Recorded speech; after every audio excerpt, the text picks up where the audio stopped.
92. Yo estaba de guardia en el hospital José Gregorio Hernández aquí en Cotiza, pero sin duda alguna Adán tiene, digamos, una anécdota más cercana de esa explosión histórica. Nadie podía prever, o quizás los protagonistas sí sabían hacia dónde se dirigía la historia, pero la gran mayoría del pueblo de Venezuela sumida en el desaliento, en la desesperanza, en la tristeza, en la angustia. Veníamos de recibir una derrota terrible, después de las derrotas que sufrió la izquierda en la década del 70 y del 80, hubo un resurgir, sobre todo en los movimientos estudiantiles, a finales de la década de los 80, pero la represión brutal a la que sometió al pueblo de Venezuela, los gobiernos de Acción Democrática y COPEI, tuvo su pináculo, su nivel mayor de brutalidad y crueldad el 27, 28 de febrero y 1 de marzo de 1989, cuando miles de personas fueron masacradas. Esa derrota, digamos así, política que vivió el pueblo de Venezuela, pero que marcó para siempre el sino del gobierno, del último gobierno de Carlos Andrés Pérez, no hacía más que aumentar la oscuridad de la esperanza del pueblo de Venezuela. ¿Cómo recuerdas tú esos días cercanos al 4 de febrero, Adán? Bueno, sí, fíjense, para hacer una cadena con lo que veníamos hablando, efectivamente desde muy temprano entonces, Chávez comenzó, se puede decir, a pensar en la necesidad de organizarse para salvar al país del desastre de esos 40 años en la última etapa de la Cuarta República. Y ya lo hablaba con cierta sí, soltura, al menos en la familia, claro, o con los amigos. No, con los militantes, porque por la situación de él, sí, era la clandestinidad más absoluta, ¿no? Exacto, era en la clandestinidad. Pero entonces allí eso fue progresando, fue madurando, y se logra el contacto a través de los amigos Ruiz, militantes de la causa R, con Maneiro, a través de mi persona con el PRB Douglas Bravo, y eso sigue avanzando, madurando, hay altos y bajos, y bueno, llega el momento de la insurgencia militar, se fue organizando un movimiento cívico-militar. Y los esbirros siempre encima de él, ¿no? Persiguiendo la posibilidad de... Hubo delaciones, había sospechas, pero nunca pudieron probarle nada tampoco.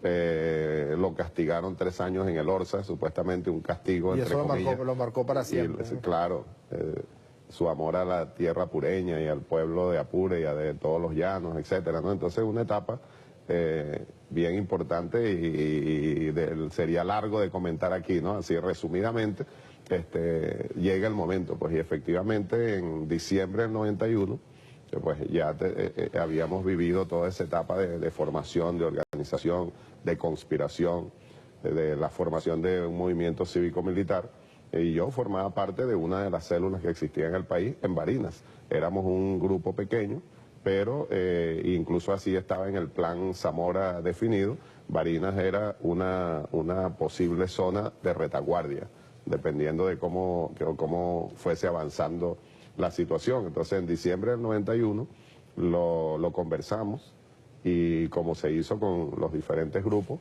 y efectivamente pues yo me quedé en Barinas esperando la información, que es cierto que a mí no me llegó en el momento preciso como habíamos acordado, porque falló la comunicación. Pues parte de las cosas que fallaron dentro del plan fue que a nosotros en Barinas, bueno, yo iba a ser el receptor de la información, pues el momento justo cuando se iba a dar el movimiento, y bueno, no, me enteré como todos los demás a nivel nacional, ¿no? Me enteré por una llamada telefónica primero.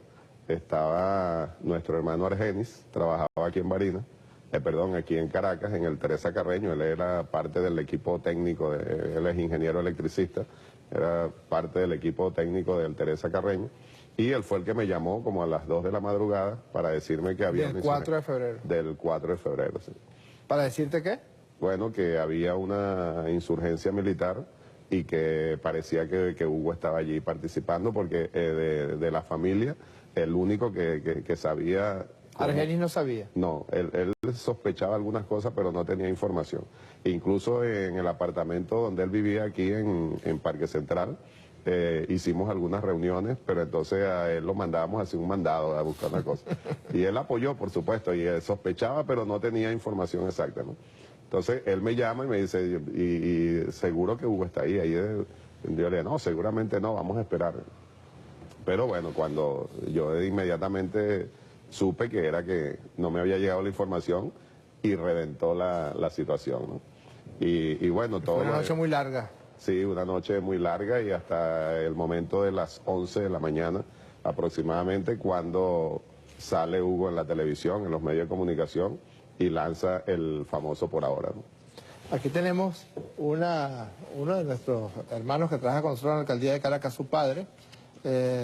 Fue un militar que estuvo con nuestro comandante Chávez en la cárcel de Yare y Chávez le dedica este libro que es de José León Tapia, que es el libro Por aquí pasó Zamora, y aquí está el manuscrito y la firma de nuestro comandante eterno, Yare, febrero de 1994. A María Silvina, a Hernán Agustín y a Eleonor Airán, con todas las esperanzas puestas en el futuro, por ahora y para siempre. Hay algo muy importante, lo decíamos antes, quisiera recalcarlo, es la constancia en el discurso de Hugo Chávez, que es una constancia que solamente se puede haber obtenido después de mucha reflexión y mucha rumiación de la idea hasta lograr conquistarla, porque si algo caracterizaba a la llamada clase política de la derecha venezolana era su banalidad, su futilidad, aún hoy. Sí. Aún hoy. A Chávez lo acusaron de macaco, de ignorante, y resulta que era un verdadero estudioso, práctico también, pragmático, táctico, pero era un verdadero estudioso de la historia de ¿Cómo se llama eso en psicología, en psiquiatría? La proyección. Sí, exacto. La proyección, ¿no? La proyección y en el fondo un racismo extremo de No, que... y los tipos que nunca estudian y entonces acusan a los demás. Exacto, acusan a los demás. Adán, y después toda esa tormenta, todo ese movimiento telúrico que significó la Revolución Bolivariana, tú siempre estuviste con el comandante Chávez. Yo recuerdo que fuiste su primer presidente del Instituto Nacional de Tierras, cuando se dio todo ese proceso de la verdadera reforma agraria, de la verdadera reparto de la tierra a los campesinos de Venezuela. Luego fuiste ministro de la Secretaría, ministro de Educación, embajador en Cuba. Ahora eres ministro de Cultura del gobierno del presidente Nicolás Maduro. Yo tengo que preguntarte esto porque nos marcó a todos ese día que vinimos a traer a nuestro comandante aquí, tus palabras de ese día. Y mencionaste el Morral. Yo quisiera que tú nos hablaras un poco de lo que eso significó, de qué fue lo que te quiso decir Chávez. ¿Cómo surgió? Correcto. Bueno, sí, fíjate que eso está relacionado con el amor a los libros, primero que nada, así como el regalo y la dedicatoria a estos compañeros, a esta familia, que recuerdo a uno de los militares que estaba encargado de hacer guardia allá en Yare, de cuidar a los presos, como decían, y así como él, otros, entre paréntesis, ¿no? Unos militares que apoyaron mucho y hay que agradecerles siempre, ¿no? Nos trataban muy bien a los familiares cuando íbamos a las visitas, etcétera, ¿no? A pesar que las instrucciones que tenían eran otras. Pero entonces, bueno, así como esa dedicatoria, ese regalo, frecuente en Chávez desde muy temprana edad, cuando tenía que hacer un obsequio, un libro. Y yo interpreto que a través de esos obsequios él mostraba el amor hacia los libros, pero también, y eso significa al conocimiento, ¿verdad? A la formación permanente, pero también una manera de inducir, de mostrarle a los demás la necesidad de estudiar, de leer, etcétera. Entonces era frecuente con todos, ¿no? Pero sobre todo en la familia, los diciembre, por ejemplo, los días de cumpleaños, el obsequio de Hugo era un libro y con una dedicatoria. Entonces de allí viene la mención al Morral. Quizás se puede pensar ahora que también fue como una cosa premonitoria, ¿no? Porque este obsequio me lo hizo Hugo en diciembre del 81. Y cuando veníamos con con el pueblo, con la caravana, trayendo a Hugo de allá de la Academia Militar hasta acá. Antes de salir, el compañero Nicolás, presidente constitucional de la República Bolivariana de Venezuela, en ese momento me dijo, yo creo que es bueno que tú des unas palabras allá. Y yo les manifesté, oye, de verdad que no me siento así como para eso. Por supuesto, yo tenía un gran dolor que se sigue teniendo, ¿no? Pero quizás ahora un poco macerado, podríamos decir. Pero bueno, él me insistió, yo le dije, bueno, está bien, yo me preparo y digo unas palabras allí, en el momento de la siembra. Y cuando veníamos en la caravana, entonces con esa tristeza, ese dolor, venía pensando, ¿qué digo? ¿Qué digo? ¿Qué mensaje doy? Y me llegó a la mente, de repente, el recuerdo de esta dedicatoria, ¿no? Que primera vez que la vamos a mostrar así en vivo. El año pasado le sacamos allá en Barinas unas copias y mostramos las copias en la Casa del Alba allá, con una especie de exposición que hicimos. ¿Y por qué cámara? Por esta. Ahí está, mira, la letra inconfundible de Chávez. Y aquí está la fecha. Y una dedicatoria además larga, ¿no? De las 2 páginas. Aquí está la fecha, se puede ver, ¿no? 24 de diciembre de 1981. Y ahí está Hugo Rafael. De esta novela conocida, País Portátil, de Adriano González León. Ese fue su regalo de diciembre para mí. De 24 de diciembre para mí. Y entonces cuando veníamos yo recordé, no sé por qué, que me preguntan, no sé exactamente por qué, me vino a la mente allí yo solo llorando en algún momento con el dolor pensando qué digo. Y me llegó a la mente este mensaje y lo recordé aunque tenía tiempo que no lo leía casi textualmente. Entonces pensé que eso era lo que tenía que decir.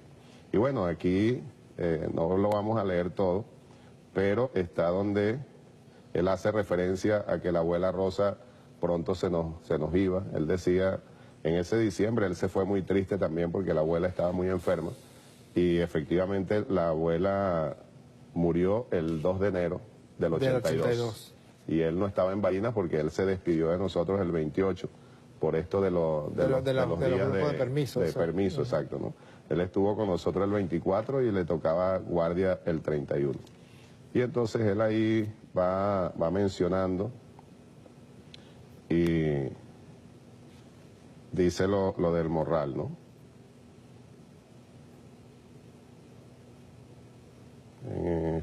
Allí va el amor, antes menciona el morral y dice, allí va el amor de los seres queridos, el amor grandioso e inolvidable de Mamá Rosa, que se nos está yendo de este mundo. En fin, el morral se va llenando. En él debemos llevar mucha fuerza y mucha voluntad de reserva para el largo y difícil camino que nos espera. Cuando flaqueen nuestras propias fuerzas, entonces debemos detenernos a un lado del arduo camino, colocar el morral sobre el suelo y comenzar a sacar de allí tantas cosas que hemos ido guardando a lo largo de los años. Saldrán de allí muchas voces de aliento. Y si por desgracia uno de los dos cae en el camino para no levantarse más, es obligación del otro, ¿no? Es obligación del otro, es un tremendo compromiso, acercarse con rabia a recoger el cuerpo caído y junto al morral, sangriento o no, echarlo a la espalda, retomar fuerzas y seguir avanzando por el camino largo.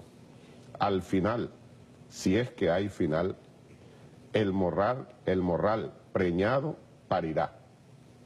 De seguro, un país mejor, como para sembrarlo, que eche raíces, que deje de ser portátil. Esa es la dedicatoria. Y hermoso. Y bueno, un compromiso y como decía, como una premonición. Y bueno, y entonces por eso yo hice la referencia. Pero fíjate, y es ¿no? el compromiso que llevamos, ¿no? Yo tengo la impresión de que Chávez en este proceso de prepararnos como nos preparó a todos para las tormentas que venían. Ya él lo venía vaticinando, que se iban a exacerbar los ataques contra la revolución bolivariana, contra nuestro presidente Maduro, contra el pueblo.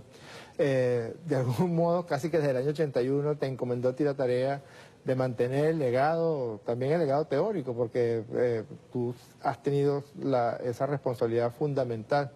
Pero incluso antes, yo recuerdo en el año 2007 él te encomendó trabajar con él en los Aló Presidente teóricos. Yo recuerdo que esa fue una de las tareas, eras ministro de Educación en esa oportunidad. Y se concretó realmente en el 2009. En el 2009 cuando la campaña de la enmienda constitucional. Exacto, y aquí está el libro que te traje de regalo. Ah, bueno. ¿Verdad? Porque, bueno, Chávez también nos inculcó el amor a los libros, a la lectura, al estudio, al conocimiento, ¿no? Que es permanente y que es una tarea que tenemos todos, ¿no? Este libro es producto de estos Aló Presidente Teórico que hizo Chávez. 6 pudo hacer solamente, pero de un contenido fabuloso. De ahí Chávez se dedicó como al estudio, como el título, a explicar, a llamar al estudio, al análisis, etcétera.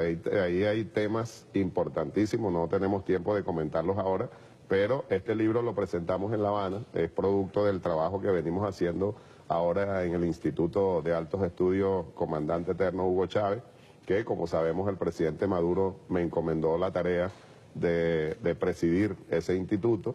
Hemos venido avanzando en varias áreas, en varios frentes, y uno de ellos la edición de libros.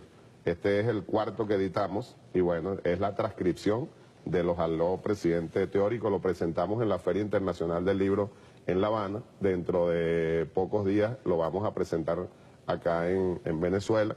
Estamos esperando, entre otras cosas, que el presidente Maduro nos dé una fecha porque queremos que él asista, él quiere estar allí, nos lo manifestó. El prólogo, hasta aquí está en la portada, el prólogo lo hizo el presidente Nicolás. Y bueno, entonces te traje aquí este obsequio para ti. Muchísimas gracias, querido hermano, que sé que me dedicaste el libro. Para el camarada, amigo, hermano Jorge Rodríguez, con el ejemplo de Chávez, en la teoría y la práctica revolucionaria seguiremos venciendo. Adán Chávez, marzo 2007, a 4 años de la siembra de el más universal de los venezolanos que haya conocido la historia después de nuestro libertador Simón Bolívar. El hombre que provocó el nacimiento del nuevo siglo, signado por la esperanza, signado por el futuro, signado por la soberanía, por la paz. Sobre todo en estos tiempos en que esa esperanza sembrada está siendo amenazada por perritos falderos y por imperios groseros, es trascendental que nosotros levantemos el ejemplo de Chávez vivo siempre. Lamentablemente ha llegado el final, yo podría estar horas conversando con